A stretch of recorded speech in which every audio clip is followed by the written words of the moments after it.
మనం లైఫ్‌లో మనీని ఇన్వెస్ట్ చేసేటప్పుడు గానీ, మన ఆస్తిపాస్తుల్ని కాపాడుకునేటప్పుడు గానీ, చాలా జాగ్రత్తలు పాటిస్తాం.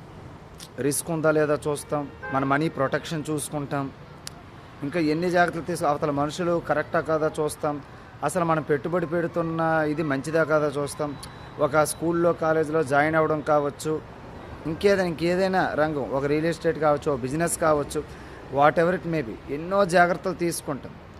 అట్ ద సేమ్ టైం మనం ఇంపార్టెన్స్ ఇవ్వాల్సిన ఇంకొక విషయం, మనీ కంటే ఇంపార్టెంట్ అయిన విషయం మన మెంటల్ పీస్. ఇది చాలామంది ఆలోచించరు. నాకు ప్రశాంతత లేదే అని ఏడుస్తారు, కానీ ఎందుకు ఆ ప్రశాంతత పోతుంది అని ఎవరు ఆలోచించరండి. అందరూ ఆలోచించేది నా డబ్బు పోతుందేమో అని భయం, నా డబ్బు పోతుందేమో అని భయం, అసలు నేను పెట్టుబడి పెడుతున్న రంగం మంచిదా కాదా, దీని భవిష్యత్తు ఉందా లేదా, అంటే ఇన్ని రకాలుగా ఆలోచిస్తాం. బట్ మన మానసిక ప్రశాంతత గురించి చాలా తక్కువగా ఆలోచిస్తున్నాం. మానసిక ప్రశాంతత కొన్ని విషయాల వల్ల పోతుంటుంది. చాలా విషయాలు ఉంటాయి జాగ్రత్త పడాల్సిన. కొన్ని ఇంపార్టెంట్ విషయాలు ఏంటి అంటే, unhealthy relationships, endless comparison. Unhealthy relationships వల్ల పోద్ది, ఎండ్లెస్ కంపారిజన్ వల్ల పోద్ది. ఇలా చాలా ఆస్పెక్ట్స్ ఉన్నాయి. అదే పనిగా ఈ డబ్బు, ఆస్తిపాస్తుల మీద విపరీతమైన వ్యామోహంతో మనం ఎంతోమంది పొట్టకొట్టి, ఎంతోమందిని మోసం చేసి, ఇలాంటి ఇల్లీగల్గా సంపాదించే డబ్బు వల్ల నీకు మానసిక ప్రశాంతత ఉండదు. ఇల్లీగల్గా సంపాదించే డబ్బు నీకు సుఖాన్ని, ప్రశాంతతని ఇవ్వలేదు. అది నీ దగ్గర నిలబడదు. గుర్తుపెట్టుకోవాలి.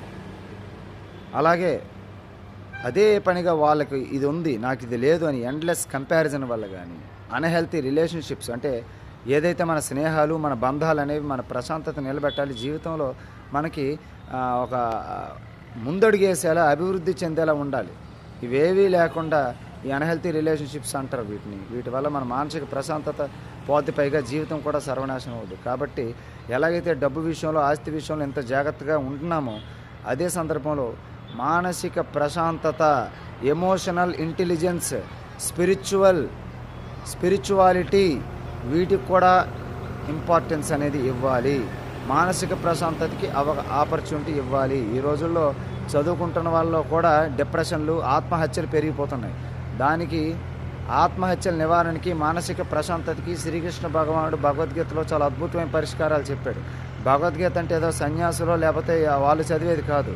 గొప్ప లీడర్షిప్ క్వాలిటీస్ కావాలనుకునే ప్రతి ఒక్కరూ, సంపూర్ణమైన జీవితం కావాలి అనుకునే ప్రతి ఒక్కరూ అది చదవాల్సిన బుక్. అది చదివిన వాళ్ళకి ఆత్మహత్య ఆలోచనలు రావు, మానసిక ప్రశాంతత కూడా ఉంటుంది. Great leadership qualities and innate wisdom అనేది రావడం జరుగుతుంది. కాబట్టి డబ్బు కంటే కూడా మానసిక ప్రశాంతతకి ఇంపార్టెన్స్ ఇవ్వండి. అనవసరమైన బంధాలు, అన్హెల్తీ రిలేషన్షిప్స్ కంటే కూడా మీ మానసిక ప్రశాంతతకి ఇంపార్టెన్స్ ఇవ్వండి. అలాగైతే మీ జీవితం బాగుంటుంది. ఆటోమేటిక్గా మీ చుట్టూ ఉన్న వాళ్ళ జీవితాలు కూడా, అంటే మీ జీవితం బాగుంటే చుట్టూ ఉన్న వాళ్ళ జీవితాలు కూడా బాగుంటాయి. శ్రీమాత్రే నమః.